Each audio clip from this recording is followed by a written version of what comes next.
Hai, Assalamualaikum warahmatullahi wabarakatuh dan salam sejahtera. Apa khabar semuanya? Saya harap semua berada dalam keadaan yang sehat dan sejahtera. Selamat bertemu sekali lagi di dalam ruang Sembang Santai Geologi bersama saya Dr. Hamzah Muhammad, mantan Profesor Geologi, melalui channel Cinta Risa. Di kalangan orang awam dan mungkin juga di kalangan pencipta mineral dan batuan, mineral yang paling lazim disebut dan diperkatakan ialah kuartza. Jadi pada hari ini saya ambil kesempatan untuk bercerita sedikit mengenai mineral kuartza. Sebelum itu, seperti biasa, mohon supaya diberikan like dan share kepada video ini supaya lebih ramai orang akan mendapat faedah daripadanya. Dan jangan lupa untuk hit di subscribe button di dalam video channel Risa ini. Kuartza atau dalam bahasa asalnya quartz ialah salah satu mineral yang keras.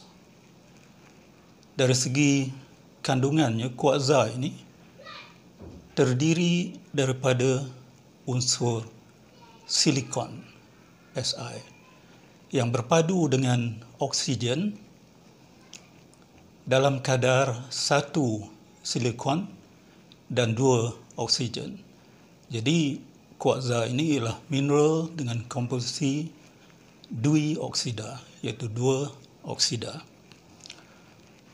Oleh kerana muka bumi ini atau kerak bumi ini 30% daripadanya terdiri daripada silikon. Jadi tidak hairanlah kalau kuartza yang terjadi dari silikon ini menempati sebahagian besar daripada kerak bumi.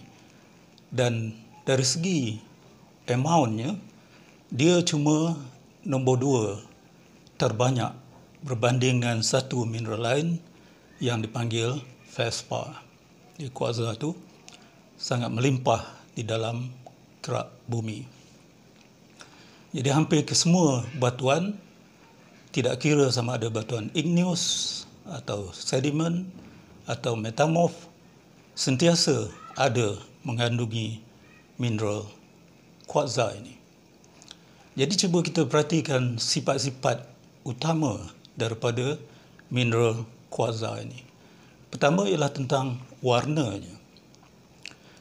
Kuartza ini ada 2 jenis, iaitu satu kuartza yang disebut sebagai kuartza susu atau milky quartz. Ini kuartza yang berwarna putih, seperti saya tunjukkan di sini. Kuartza ini berwarna putih, tidak tembus cahaya, opaque, ya, tidak transparent. Ini adalah sejenis yang dinamakan kuartza susu atau milky quartz. Ini yang paling biasa. Di samping itu, ada sejenis lagi kuartza yang dirujuk sebagai kuartza jernih. Ada juga orang merujuknya sebagai kuartza hablur atau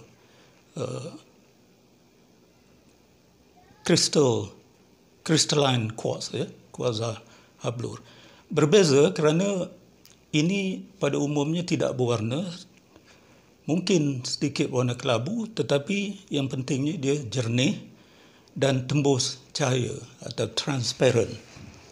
Jadi ini ialah satu ketulan kuartza lagi yang berbeza dengan tadi. Kita boleh melihat tembus cahaya ke dalam mineral ini. Dia tidak opaque seperti kuartza susu tadi. Di kalangan mineral jernih ini, kuarsa jernih ini pula ada yang dikelas sebagai kuarsa berwarna atau colored quartz. Di sinilah timbulnya kuarsa ni menjadi tarikan kerana dia boleh mengandungi pelbagai warna, iaitu jenis yang jernih ini. Mungkin 10-15 warna yang menyebabkan dia menjadi tarikan sebagai batu permata. Jadi sebagai contoh sekarang ni satu saja, iaitu yang disebut sebagai kecubung itu atau amethyst yang berwarna ungu. Itu ialah kuarsa jernih yang berwarna ungu. Jadi insya-Allah dalam video yang berikut nanti saya akan bahaskan secara khusus tentang kuarsa jernih ini dan cuba kaitkan dengan batu-batu permata yang terdiri daripada kuarsa. Yang kedua sifat kuarsa ni ialah tentang kekerasannya, kerana dia mineral yang keras dan orang geologi memberikan nilai 7 untuk kuarsa ini, iaitu pada skala kekerasan Mohs. Jadi kalau saya uji sekarang kekerasan ini, saya memegang pisau kecil ini yang dikatakan mempunyai kekerasan lebih kurang 5. Jadi kalau saya ambil kuarsa susu tadi dan saya guriskan dengan pisau ini, pisau ini tidak berjaya mengguris kuarsa ini kerana kuarsa kekerasannya 7, sedangkan pisau ini 5, ya. Tetapi kalau pisau yang sama diguriskan kepada mineral lembut seperti kalsit, iaitu komponen utama batu kapur, maka dia akan terguris dengan mudah. Jadi kuarsa ini cuma misalnya boleh diguris oleh mineral lebih keras seperti diamond. Jadi kalau kita ambil intan, kita guriskan kepada kuarsa ini, maka dia akan terguris. Jadi kuarsa kekerasannya 7. Ujian ini sangat mudah dan lazim dilakukan bila orang berada di field atau di lapangan, iaitu bawa pisau kecil seperti ini untuk membezakan kuarsa dengan mineral yang lain. Sifat yang berikutnya ialah tindak balasnya dengan asid hidroklorik cair. Jadi ini sudah selalu juga saya tunjukkan, iaitu kuarsa ini tidak bertindak balas dengan asid cair. Tak apa, saya tunjukkan sini. Kalau kita titiskan asid cair hidroklorik, maka kuarsa ini tidak menunjukkan reaksi apa-apa. Ini sangat penting untuk membezakan dengan mineral batu kapur seperti kalsit itu, di mana kalau kita titiskan asid hidroklorik cair, dia akan mengeluarkan buih kerana dia karbonat dan mengeluarkan karbon dioksida. Jadi kita nampak buih keluar daripada sampel kalsit itu, tetapi tidak pada mineral kuarsa ini. Jadi saya tunjukkan lagi sekali suatu demo ringkas di mana kita menitikkan asid hidroklorik cair ke atas kuarsa dan kita dapati tidak berlaku sebarang tindak balas di situ. Itu sifat yang kedua daripada kuarsa, tidak bertindak balas dengan asid hidroklorik cair. Sifat yang berikutnya ialah ketumpatan. Kuarsa ini sederhana ketumpatannya, 2.6 sampai 2.7 gram per sentimeter cube atau sentimeter padu. Jadi kalau kita bandingkan dengan emas misalnya, kalau kita timbangkan dengan emas dengan besar yang sama, sudah pasti emas itu ketumpatannya 20, sedangkan ini 2.6, jadi terasa keberatan daripada emas itu yang nyata. Begitu juga even mineral pirit ataupun fused gold tu ketumpatannya cuma 5 dan dia lebih kurang 2 kali lebih tumpat daripada kuarsa ni. Jadi ketumpatannya sederhana. Dan akhirnya sifat yang perlu kita ketahui, kadang-kadang ada situasi di mana kuarsa itu tumbuh di dalam batuan dalam bentuk yang sangat sempurna. Jadi dia menunjukkan apa kita sebut sebagai satah hablur, iaitu garisan di mana kita mempunyai muka-muka hablur yang rata itu. Dan kuarsa ni sifatnya ialah mempunyai bahagian atas berbentuk piramid. Jadi kalau kita jumpa di lapangan satu butiran yang bermuka hablur ini dan di atasnya bersifat piramid, maka itu adalah mineral kuarsa. Okey, itu ialah tentang kekerasan dan sebagainya untuk kuarsa. Jadi dari segi ragam kejumpaannya, kita tengok kuarsa itu ada 3 keadaan dia boleh wujud. Pertama, dia wujud dalam sebarang batuan yang masih segar. Jadi ini saya tunjukkan batuan granit yang sangat fresh, segar.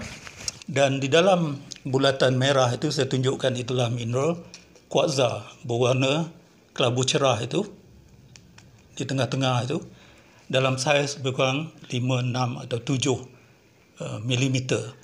Jadi ini dalam batuan segar, kuarsa itu berpadu dengan mineral-mineral lain seperti feldspar dan juga mineral yang hitam itu namanya biotite. Jadi ada 3 mineral utama di dalam granit ini dan yang paling banyak ialah kuarsa sendiri. Dalam bentuk keduanya, kuarsa kita jumpa dalam hasil ulah hawa, misalnya dalam tanah, di mana tanah itu terjadi dari batuan. Jadi dalam batuan ada kuarsa, dalam tanah pun ada kuarsa. Ini termasuklah dalam pasir-pasir sungai di mana kita dapati kuarsa wujud dalam pelbagai bentuk. Jika angkutan sungai dari puncanya itu dekat saja, mana baru diangkut, kuarsa itu akan wujud dalam bentuk bergerigi seperti ini, tidak membulatnya, mana masih ada sharp edges di situ.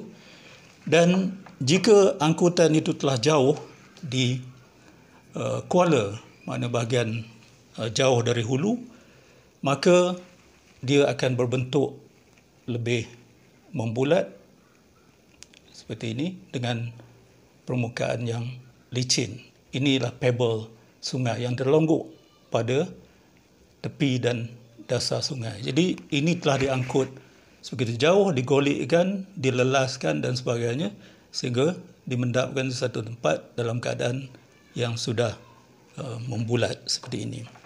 Jadi itu bentuk-bentuk kuarsa yang boleh kita dapati.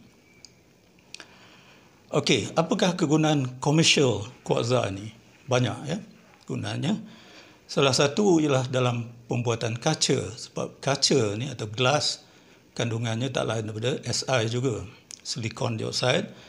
Jadi kuarsa dari sumbernya dileburkan pada suhu tinggi, kemudian disejukkan secara mengejut ataupun pantas sehingga menjadi kaca.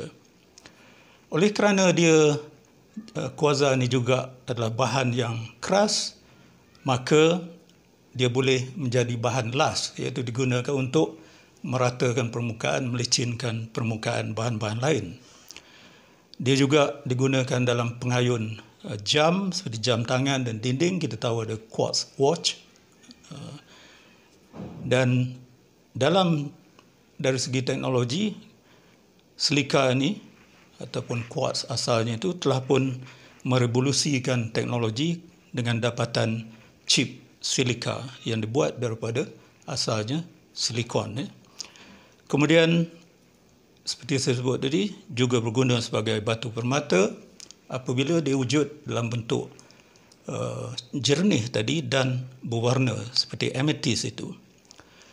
Dan jangan lupa juga sekarang ni kuarsa ni semakin popular sebagai bahan perlengkapan rumah, misalnya dalam pembuatan tabletop, kabinet dan sebagainya.